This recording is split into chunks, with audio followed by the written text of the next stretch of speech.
ဒီကောင်လေးမြစ်ပေးမှာအဝတ်လျှော်နေတော့တက်တာတလုံးရုတ်တရက်မျောလာခဲ့တယ်။သူအဲ့ဒါကိုဖွင့်ကြည့်လိုက်တော့အထဲမှာထူးဆန်းတဲ့ဂျင်းစင်းသီးတစ်လုံးကိုတွေ့လိုက်ရတယ်။ဒါပေမဲ့နောက်တစ်စက္ကန့်မှာပဲအဲ့ဒီအသီးကသူ့ခန္ဓာကိုယ်ထဲတိုးဝင်သွားပြီးဘလို့မှမသိပဲသူ့ရဲ့စွမ်းအားထုကိုနှိုးလိုက်ပါတော့တယ်။အဲ့ဒီချိန်ကစပြီးသူဟာဘဲရကိုမဆိုထီယုံနဲ့တန်ဖိုးကိုသိနိုင်လာပြီးပျက်စီးနေတဲ့ယတနာတွေကိုတောင်ပြန်ပြင်ပေးနိုင်ခဲ့တယ်။ဒါကြောင့်သူဟာကန်ဆန်းဖို့အတွက်ရှေးဟောင်းပစ္စည်းဈေးကိုတန်းပြေးသွားခဲ့တာပေါ့။ဒါပေမဲ့အဲ့ဒီကိုရောက်ချင်းမှာပဲရှေးဟောင်းပစ္စည်းဆိုင်ပိုင်ရှင်တယောက်ကကွဲအပ်နေတဲ့ကြွေတွေတွေကိုလွှင့်ပစ်ဖို့လုပ်နေတာကိုတွေ့လိုက်ရတယ်။သူလည်းအမြန်ပဲတားလိုက်ပါတယ်။တထေးဈေးပြောလိုက်ပါ။ဒေါင်းလိုက်ဈေးတသိန်းလက်ငင်းမဲ့ကန်အောက်ထားအောင်တော့ဖေသမီးကိုပျောက်အောင်ကူပေးပါမယ်။ကူစီမင်းလူတွေကငါရဲ့အဓိကကြွေပကံပြားကြီးကိုဘလို့ပြန်ပြင်ထားတာလဲ။တခုလုံးကော်ရီကြီးပဲမင်းသားကိုအမိုက်ဖြစ်အောင်လုပ်လိုက်တာပဲ။လူကြီးမင်းကြံတောင်းပန်ပါတယ်ကျွန်တော်ကျူပေါင်ပြခန်းကနေထွက်လာခဲ့ပါပြီ။ဒါမင်းရဲ့လက်ရမဖြစ်နိုင်မှငါသိနေတာပေါ့။ဒါနဲ့အခုဘယ်မှာလှုပ်နေလဲ။ကျွန်တော်ရှေးဟောင်းပစ္စည်းဆိုင်တစ်ဆိုင်ကိုလွှဲပြောင်းယူထားပါတယ်။တယောက်တည်းပဲတီးတက်လုပ်တော့မယ်။ကောင်းပြီကူစီငါမင်းကိုယုံတယ်။ကျူပေါင်ပြခန်းကအဲ့ဒီအပျော်တန်းသမားကငါရဲ့အော်ဒါနဲ့မတန်ပါဘူး။မင်းရဲ့ဒီနေရာကိုပို့ပေးဦး။ငါအခုပဲလာခဲ့မယ်။အာဆိုင်ငါဒီအဓိကကြွေပကံပြားကြီးကိုမင်းလက်ထဲပဲအပ်ခဲ့မယ်နော်။ကျွန်တော်ပြန်ပြင်ပေးနိုင်ပါတယ်။ဒါပေမဲ့လူကြီးမင်းကြံကျွန်တော်စီကန်းတွေကိုလူကြီးမင်းသိပါတယ်နော်။ငါစပုံငွေ2000ပို့ထားပြီးပြီ။တခုပဲရှိတယ်။မင်းသားကို3ရက်အတွင်းအပြီးအပ်ရမယ်။စိတ်မပူပါနဲ့လူကြီးမင်းကြံ3ရက်အတွင်းပြီးစေရပါမယ်။အကိုကူကျွန်တော်ကြွေပကံပြားအတွက်မျှော်လင့်ချက်ရှိသေးရဲ့လား။မယုံနိုင်စရာပဲ။ဒါကတကယ်ကိုမှော့တက်ပဲ။အကိုကူရဲ့အစအနမထင်အောင်ပြန်ပြင်နိုင်တဲ့စွမ်းရည်ကမျိုးတော်ကနိုင်ငံတော်အဆင့်ဆရာကြီးဆိုသူတွေထက်အစတရမကတာပါတယ်။ရှောင်းဟုမင်းပါဆောင်နေတာလေ။သူ့ကိုပတ်ဆက်ရှင်းလိုက်ကိုသိန်းလိုသေးတယ်ဗျ။အေးပါဘာလဲအပိုင်း36ပိုင်းတောင်ကွဲသွားတာလား။ဟုတ်ပြီငါသိပြီ။ငါအခုပဲလာခဲ့မယ်။အကိုကူရှန်ချန်လေလံကုမ္ပဏီကလူကြီးမင်းရွှေကနိုင်ငံတော်ရတနာအဆင့်ရှိတဲ့ရွန်ခေပြဖြူကျွေးအိုးကြီးတစ်လုံးကိုငွေပုံအော်ပြီးဝယ်လိုက်တယ်ဗျ။ဒါပေမဲ့အပြန်လမ်းမှာတဲ့အပိုင်း36ပိုင်းကွဲသွားခဲ့တယ်လေ။လူကြီးမင်းရွှေကတော့ဒေါသတွေထွက်နေတာပေါ့။သူကတမျိုးလုံးကိုအရေးပေါ်အကြောင်းချပြီးအဲ့ဒါကိုကဲတင်ဖို့ပြည်နယ်တွေကထိပ်တန်းပညာရှင်တွေကိုစင့်ခေါ်ထားတယ်။ရှန်ချန်လေလံကုမ္ပဏီကကြံကျိုးမျိုးရဲ့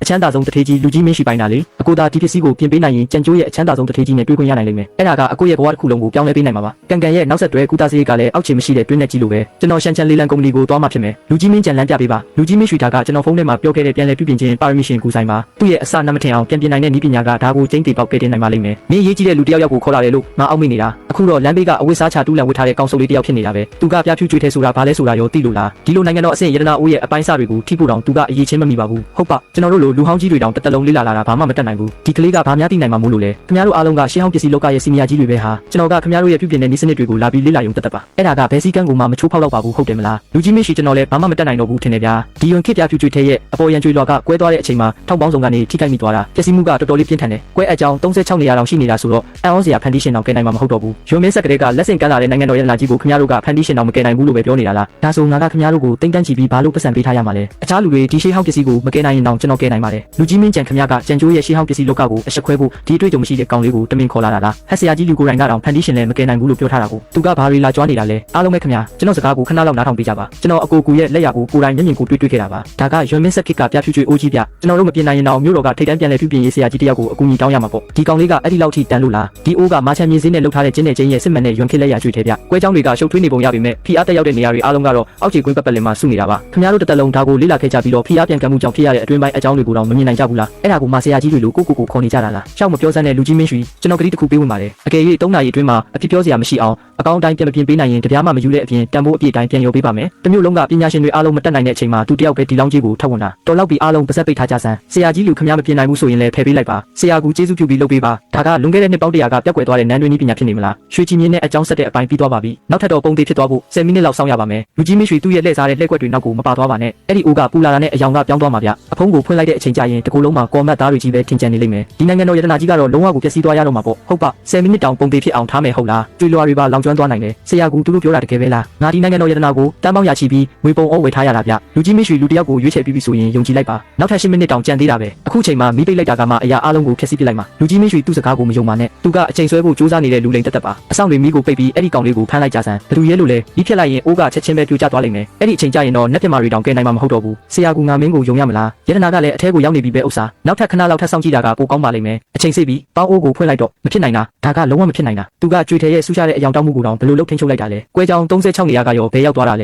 အဖြစ်ပြောစရာကိုမရှိတော့ဘူးဒါကနှစ်သက်ကြွေတဲ့လက်ရမျိုးပဲငါတစ်သက်လုံးဒါကိုပဲလေ့လာခဲ့တာဒါပေမဲ့ဒီလူငယ်လေးနားကိုကပ်ဖို့တောင်ငါမမိသေးပါလားဆရာကြီးကခင်ဗျားရဲ့စွမ်းရည်ကတကယ်ကိုမယုံနိုင်စရာပါပဲကျွန်တော်တို့မျက်စိကန်းခဲ့ကြလို့တကယ်ကိုရှက်မိပါတယ်ဗျာကျွန်တော်တို့ရဲ့တောင်းပန်မှုကိုကျေးဇူးပြုပြီးလက်ခံပေးပါခင်ဗျားကဒါကိုပြန်ပြင်ပေးရုံတင်မဟုတ်ဘူးမူလအခြေအနေထက်တောင်ပိုကောင်းအောင်လုပ်ပေးလိုက်တာခင်ဗျားကကျွန်တော်အသက်ကိုကယ်လိုက်တာပါပဲဆရာကူအာကန်နိုးလာပြီးဆရာဝန်ကသူမအခြေအနေတည်ငြိမ်သွားပြီဖြစ်လို့အန်ရကနေကြော်လွန်သွားပြီလို့ပြောတယ်ဒါပေမဲ့မျက်လုံးပွင့်လာတာနဲ့သူကတဆဆအုပ်ခုံနေတာဖေအမြန်လာခဲ့ပါလူကြီးမင်းရွှေကနောက်ဆုံးကြံတဲ့ငွေပေးချေမှုကိုနောက်ရက်အနေငယ်အတွင်းဆွေးနွေးလိုက်မယ်ကျွန်တော်အိမ်မှာအရေးပေါ်ကိစ္စဖြစ်လို့ပါကျွန်တော်သွားရပါတော့မယ်အကိုကူကိုတားလိုက်ဦးမြန်အကိုကူကျွန်တော်စီကန်းတွေကိုသိပါတယ်ဒါပေမဲ့ဒီ9တန်းကအိုးကိုပြုပြင်ကားတက်ပဲရှိပါသေးတယ်အဲ့ဒါကိုယူထားလိုက်ပါဒီညပိုယူဟိုတယ်ရဲ့အပေါ်ဆုံးထက်တစ်ခုလုံးကိုကျွန်တော်ဘိုကင်လုပ်ထားပါတယ်ကျေးဇူးတင်တဲ့အနေနဲ့ကျွန်တော်ကိုယ်တိုင်အခန့်ကျွေးမွေးပါမယ်ခင်ဗျာ